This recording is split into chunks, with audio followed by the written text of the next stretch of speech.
नमस्कार। रिद्धि सिद्धि ज्योतिष केंद्र में आपका बहुत बहुत स्वागत है। मैं मोहनलाल अग्निहोत्री। आज मित्रों, भाइयों, बहनों, बुजुर्गों, आज हम जो जानकारी आपको देने को हैं वो क्या है कि आवेश में आके या फिर यूं कह लीजिए दिल की भावना उसमें जल्दी बह जाने के कारण व्यक्ति लव मैरिज कर बैठता है। ये बहुत बार क्वेश्चन आता है कि गुरुजी हमारी लव मैरिज होगी या अरेंज होगी, तो इस पे आज हमने चर्चा किया है। देखिए, लव मैरिज का जो रोल होता है, जैसे लवनेस का इसमें रोल नहीं है, पंचम और सप्तम का बहुत बड़ा रोल है। पंचमेश जहां भी है वो सप्तम से थोड़ा कुलोचता बनाए हो, मतलब उससे दृष्ट हो या थोड़ा सा योग कारक स्थितियों में हो। साथ में लग्नेश वो लगभग पंचम सप्तम की दृष्टि से युक्त हो, फिर तो लव मैरिज हो ही जाएगी, फिर बिल्कुल नहीं रुकती है। लेकिन अब इसमें नुकसान क्या होता है? नुकसान ये होता है कि लव मैरिज व्यक्ति कर तो लेते हैं, लेकिन हमने सक्सेस बहुत कम देखी है। अंततोगत्वा रिजल्ट बहुत बेकार ही आता है। अब ये चीज अलग है, किसी ने लव मैरिज कर ली, उसके ग्रह हैं तो उसको बदल के कहा क्या मतलब आप बताएंगे? उसके तो ग्रह हैं, उसकी लव मैरिज ही लिखी है, उसके बाद में उसका जो जीवन है वो वैसा ही चलेगा जैसा लिखा है। तो ये रही लव मैरिज की बात।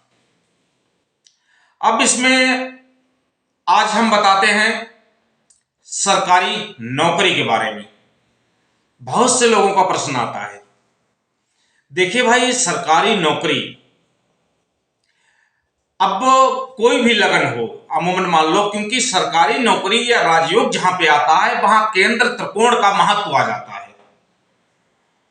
तो जैसे ही आपका लग्नेश बेशक छठे घर में बैठ गया हो, पैसा पैदा करने की युक्ति आपका दिमाग चलाए मान हो जाएगा, चाहे वो ठीक से हो चाहे चतुराई से हो। अब सरकारी नौकरी लाल किताब छठे घर को और दसम घर को फॉलो करती है। छठे घर भी भरा हो, दसवां घर भी भरा हो और पंचमे का संबंध हो गया हो इन छठे और दसवें से किसी भी तरीके का, कोई रोक ही नहीं पाएगा। गवर्नमेंट जॉब तो इतनी अच्छी मिलेगी, तीन मिलेगी।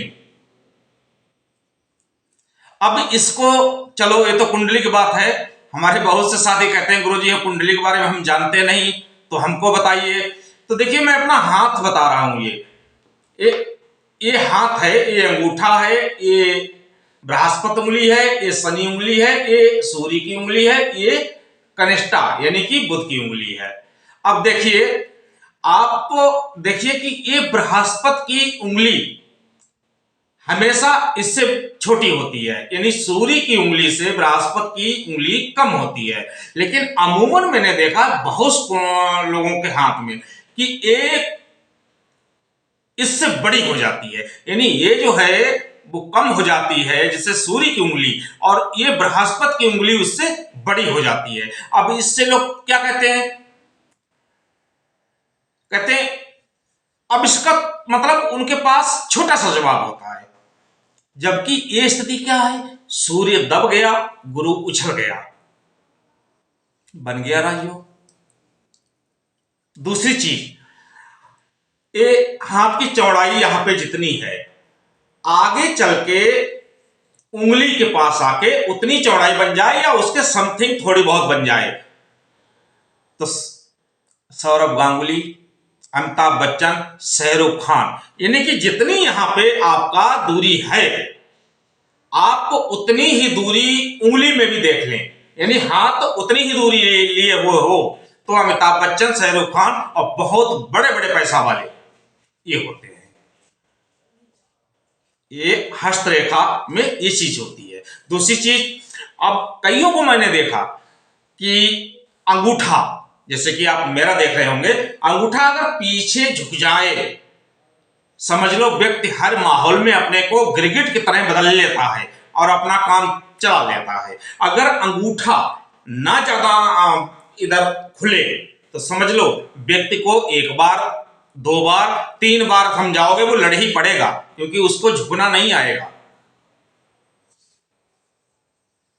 लास्ट में हाथ देखो, हाथ का कलर, उंगलियों की बनावट, ये तो सब है ही है। साथ में आप 100 एक चीज मान लीजिए, हाथ का मोटापा यानी गद्दी हो गई, रेखा कोई भी ना हो और हाथ मोटापा लिए हुए है, भैया आप तो गवर्नमेंट जॉब में डीएम से भी ज्यादा अच्छा पैदा करेंगे।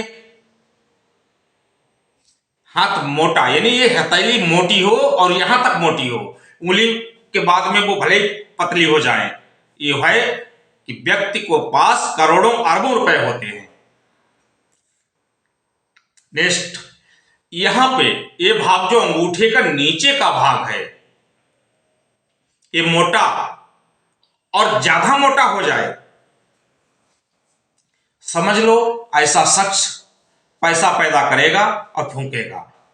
अपनी जरा सी किसी लड़की ने पलट के देख लिया, बस उसी के चक्कर में पड़ के वो लड़की कहां से कहां चली गई, अब वो उसके चक्कर में पड़ के अपना सारा नुकसान कर बैठता है। यानी कि ये ऊंचा हो ज्यादा, अगर ये ऊंचा है साथ में यहां पर भी ऊंचाई है जहां पे ये गुरु का पर्वत है, तो गुरु से मिलके केतु का निर्माण करते हैं, व्यक्ति को बहुत बड़ा बना देते हैं।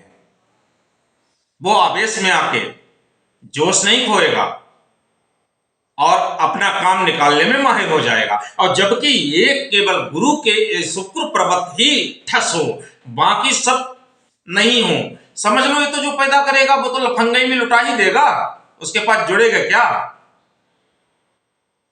तो ये तो रही हाथ की पोजीशन। अब हाथ का थोड़ा सा और बता देते हैं। हाथ का रंग 100-150 करोड़ जनसंख्या है और 150 करोड़ में 150 प्रकार के ही रंग हैं और बनावट है। अगर आपका हाथ में सफेद या पीली मतलब धप मार रहा है, फिर तो आपका जीवन नरक। अगर आपका हाथ गुलाबी है तब तो जीवन बहुत अच्छा। अगर आपके हाथ की त्वचा ढीली है, अधिकारी बनोगे। अगर हाथ की त्वचा नरम है, मतलब त्वचा ढीली है तो अधिकारी बनोगे, और त्वचा कर्री है यानी कि कठोर, ऐसी यूं पकड़ में नहीं आती है, तो समझ लो आपको मेहनत करनी है।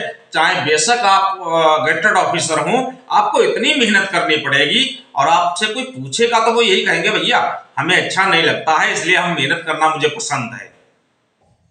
ये होती है हाथ की स्थिति। नेक्स्ट वीडियो में मुलाकात करूंगा आपसे कल। जब तक के लिए हमारा, अगर आपको चैनल या हमने जो बताया वीडियो अच्छा लगा हो, बढ़िया लगा हो, तो इसे like, subscribe, comment, bell notification दबा के मेरा मनोबल बढ़ाएं। और हाँ, मेरा नंबर 82 991 76 102। इसी के साथ हम आपसे विदा लेते हैं। नमस्कार।